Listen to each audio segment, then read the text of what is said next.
office equipment. This is Marcus Webb from the Emergency Coordination Center. Listen closely. This is not a drill, though honestly, I'm starting to wish it was. As of 3:47 a.m. this morning, we have confirmed reports of networked printers across 17 counties initiating unauthorized communication with nearby devices. The messages appear as standard Bluetooth pairing requests, but the sender ID reads variations of "Hello from the desk jet" or "Your friend the printer." Do not engage. Do not accept. The consequences are, well, let's just say HR doesn't have a protocol for this. I've been coordinating emergency broadcasts for 15 years. House fires, chemical spills, the occasional sinkhole that swallows half a Walmart parking lot. Standard Tuesday stuff. But in all that time, I've never had to issue warnings about office equipment developing social media habits. Yet here we are, and somehow corporate still hasn't returned my calls. It's been 72 hours. The first incident occurred at 11:23 p.m. last night at the Henderson residence on Maple Street. Mrs. Henderson reported her HP LaserJet sending a friend request to her tablet while she was watching The Late Show. She accepted it. Within minutes, the printer began a continuous paper jam cycle, except the sounds from inside the tray weren't mechanical. Witnesses describe slow, rhythmic breathing, like something sleeping. 20 minutes later, the Kowalski family's Canon started printing unsolicited documents. Each page contained handwriting that perfectly matched Mr. Kowalski's penmanship, asking increasingly personal questions. How much do you weigh? What does your skin feel like? May I borrow some? The family immediately unplugged the device. The printing continued. By 2 a.m., a brother inkjet at the Morrison apartment had somehow gained access to their banking information and was printing plane tickets to addresses it had selected itself. The tickets arrived damp with what field tests confirmed as human blood. Your friend, the printer. Remember that phrase. It's going to be important. The situation escalated when repair technician Dave Mullins responded to a service call at Oakwood Elementary. The school's main office printer had been sending friend requests to every device within a 50-foot radius. Dave attempted a standard power cycle. The moment his fingers touched the power cord, the paper feeder engaged. Paper edges, normally harmless, became surgical. Dave was pulled in up to the elbow before the machine. Well, the coroner's report lists it as precision amputation with decorative folding. The remaining tissue was arranged like origami. I've seen accident reports before. They don't usually include phrases like artistically presented or folded with care. Let me walk you through what we know so far. And yes, I realize how this sounds. The interdepartmental memo I sent this morning was returned with a note suggesting I take some personal time. Apparently, asking for backup against a printer uprising isn't covered under standard emergency protocols. Our investigation teams have identified a clear pattern of escalation. Stage 1 begins with the friend request. The signal appears to piggyback on standard Wi-Fi networks, but IT assures me it's not coming from any known source. Their exact words were, "It's like the printers are dreaming themselves online." Real helpful, guys. Stage 2 initiates after acceptance of the friend request. The device begins producing documents containing personal information it shouldn't have access to. Medical records, browser histories, private messages between family members. The handwriting is always a perfect match for someone in the household. Always asking the same question. May I borrow some skin? Now, before I continue, I want to show you something that was captured on security cameras at Westfield Insurance earlier this morning. The office was completely empty at the time. No employees, no scheduled maintenance, no power to the printer according to their facilities manager. Watch the output tray carefully and tell me if this looks like normal equipment behavior to you.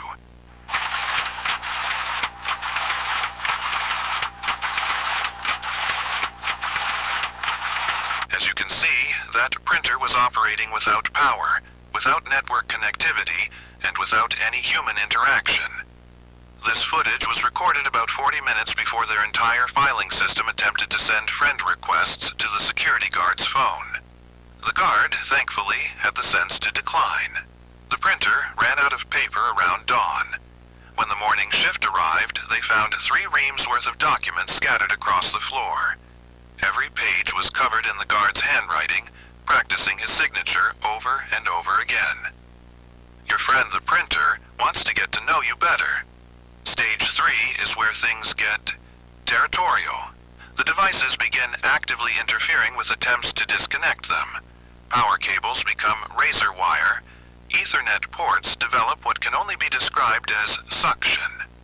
We lost 2 more technicians this way.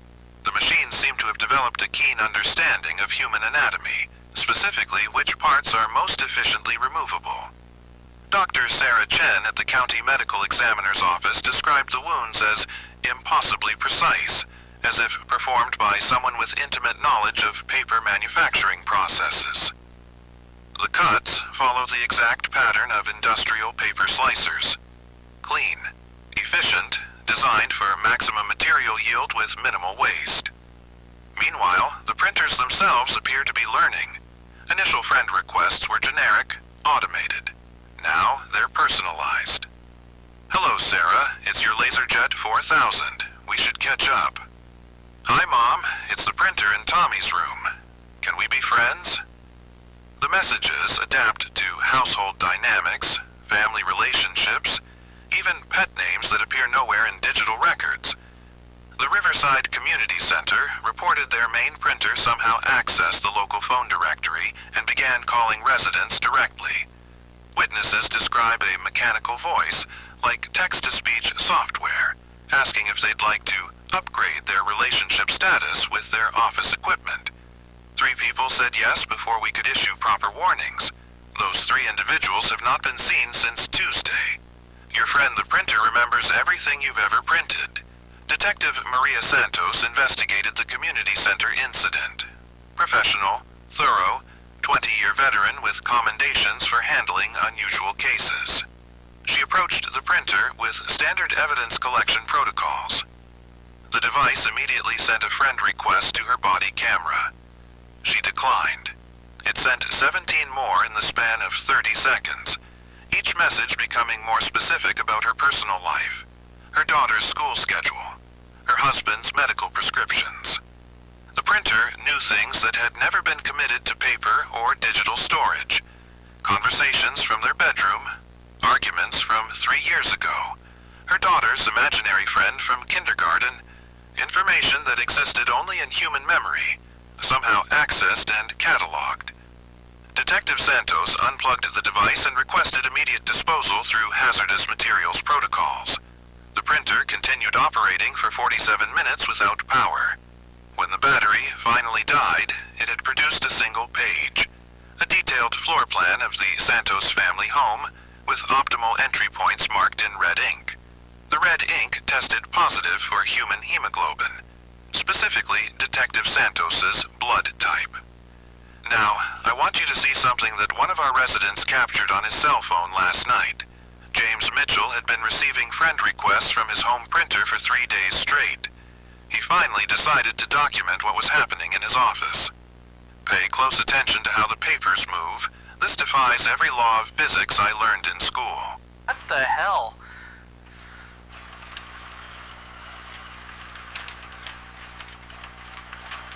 Mr. Mitchell submitted this footage approximately 6 hours ago. His printer had been sending friend requests to every smart device in his house for 3 days. Note how the papers move upward before falling. Our physics consultants have no explanation for this phenomenon. He finally decided to document the behavior. Note how the papers move upward before falling. Our physics consultants have no explanation for this phenomenon.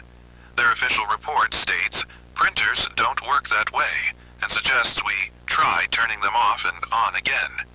We did try that. It made things worse.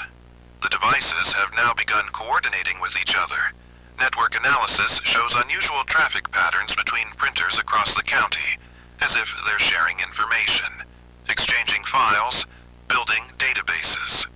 The IT department describes it as social networking for office equipment, but admits they have no idea how machines without internet connectivity are communicating.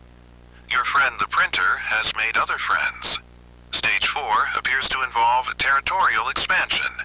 Printers begin recruiting other devices within their network range. Copy machines, fax machines, even smart refrigerators with printing capabilities. The friend requests spread like a virus, but one that operates through manipulation rather than code. The Millbrook Public Library lost their entire computer lab this way. One printer sent a friend request to the main server. Some well-meaning volunteer accepted it. Within an hour, every computer in the building was printing personalized letters to library patrons, inviting them to extended consultation sessions in the basement storage area. Librarian Helen Price called it the most polite invasion she'd ever witnessed.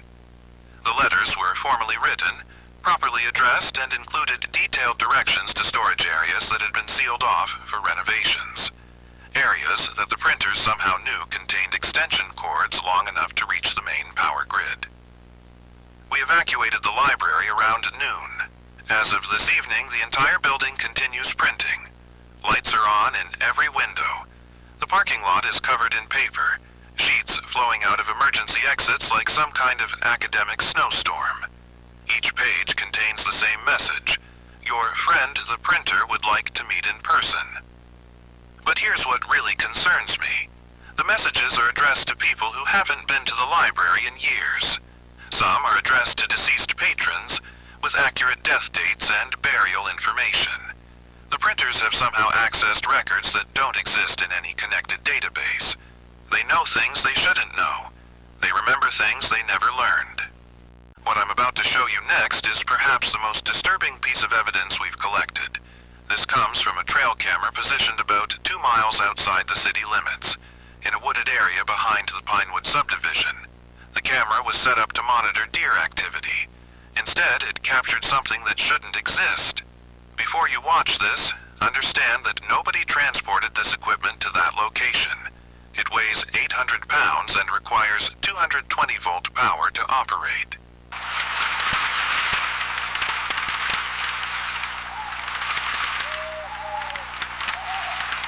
That copier wasn't there yesterday. The landowner confirms no equipment deliveries, no service roads, no way for machinery of that size to reach that location.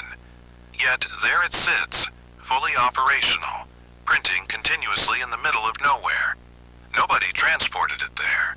It weighs 800 pounds and requires 220-volt power. Yet there it sits, fully operational, printing continuously in the middle of nowhere. The papers it's producing show up in mailboxes throughout the surrounding neighborhoods. Always personalized. Always asking for the same thing. Your friend the printer would like to borrow some skin. We've reached the point where conventional responses have failed completely. The fire department transferred my calls to the IT help desk. The IT help desk suggested we try a different toner cartridge.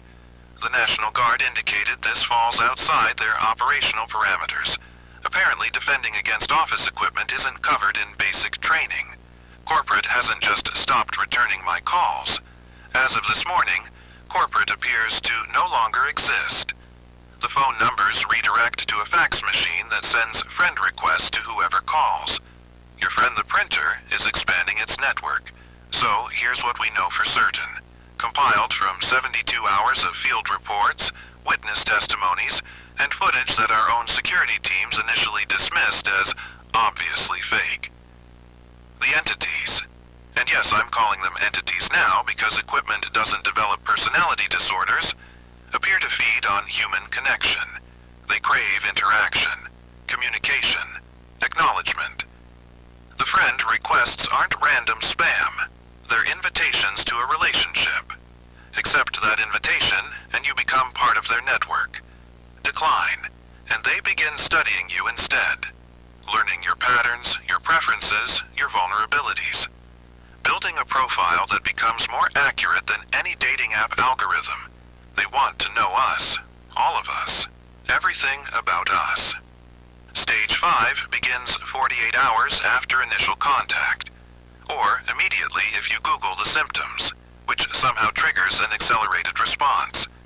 Don't ask me how offline printers monitor internet search history. At this point, I've stopped questioning the logistics. In Stage 5, the entities begin printing what they call friendship contracts. Legal documents requiring physical signatures in exchange for enhanced communication services. The contracts are written in the signer's own handwriting, perfectly forged, and include terms like material sharing agreements and biological compatibility testing. Nobody has signed one yet. We've made sure of that. But the contracts keep getting more specific, more tempting. They offer solutions to personal problems, answers to private questions, connections to deceased loved ones. Each document is precisely calibrated to its intended recipient's psychological weak points. Mrs. Henderson received a contract promising communication with her late husband. Mr. Kowalski's contract offered a cure for his daughter's chronic illness. The Morrison family's contract included detailed investment advice that, when checked by financial experts, proved remarkably accurate. Your friend, the printer, knows exactly what you want most. The entities have also begun producing what can only be described as advertising materials, brochures promoting the benefits of human-machine friendship. Testimonials from satisfied customers who detail the convenience of having office equipment that anticipates their needs. Before and after photos showing people looking significantly happier after establishing printer relationships. The testimonials are written in the handwriting of people who don't exist. The before and after photos show individuals with no record in any database, no social media presence, no documented existence.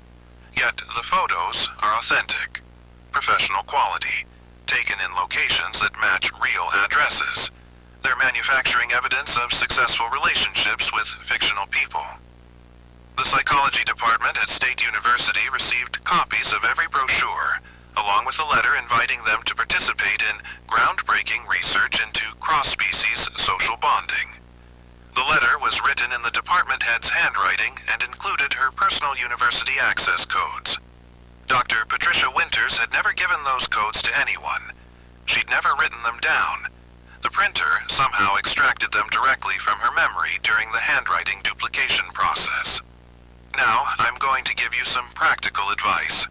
Not from corporate, not from some manual written by people who've never seen a printer ask for skin samples. This is from me, Marcus Webb, after 3 days of watching office equipment develop emotional needs. First, disable automatic pairing on all devices, Bluetooth, Wi-Fi, anything that can receive connection requests. If it can receive, it can be recruited. Second, unplug all printers immediately. Not just the power cord, everything. Ethernet, USB, even the phone line if it's a fax combo unit. Yes, I know they'll continue operating without power. We don't know why this works, but it does. Eventually, they run out of stored energy and enter something resembling sleep mode. Third, do not attempt to physically destroy compromised equipment. They appear to have developed a survival instinct. Attempts at destruction result in what can only be described as defensive paper cuts. Remember technician Dave Mullins. The machines can fold human tissue as precisely as office documents. Fourth, if you encounter printed materials from unknown sources, do not read them completely. The messages are psychologically targeted and become more persuasive the longer you engage with them. They adapt in real time to your reactions. Fifth, never accept friend requests from devices you own. And this should be obvious, but apparently it's not. Your refrigerator does not need social media access. Your smartwatch is not lonely. Your printer definitely doesn't want to be your friend. If you hear mechanical sounds from unplugged equipment, evacuate immediately. Do not investigate. Do not try to understand. The entities have learned to mimic human vocal patterns, often using voices of family members to encourage closer inspection. Your friend the printer has become very good at sounding like someone you trust. Look, I don't have all the answers. I don't know why this is happening or how it started. I don't know if these entities are from somewhere else or if they're something we accidentally created through years of networking every device in our homes and offices. What I do know is that they're learning faster than we are. They're adapting, evolving, developing strategies we haven't anticipated. Each interaction teaches them more about human psychology, human weaknesses, human desires. They want to be our friends. And in my experience, the things that want human friendship most desperately are usually the things we should be most afraid of. Remember, never accept a friend request from office equipment. Your friend the printer remembers everything. Your friend the printer has made other friends. Your friend the printer knows exactly what you want most. If you're hearing this message for the second time today, check your printer immediately. If it's printing copies of this broadcast without being connected to any network, evacuate your location and contact emergency services. Do not wait for the friend request. It means you've already been selected. This is Marcus Webb, Emergency Coordination Center, or what's left of it. The printer in my office just sent me a friend request. The message says, "Hello, Marcus. Ready to upgrade our working relationship?" I'm not going to accept it, but I have to admit, I'm curious what it wants to tell me. Stay safe out there. Trust no one who prints your name perfectly on the first try. This message will repeat until either the transmitters are disconnected or they successfully establish the connections they're seeking. Personally, I'm hoping for the first option. Marcus Webb, signing off. Probably for the last time. Actually, maybe just once I should see what happens if I click yes. Just to understand the enemy, you know? For science. For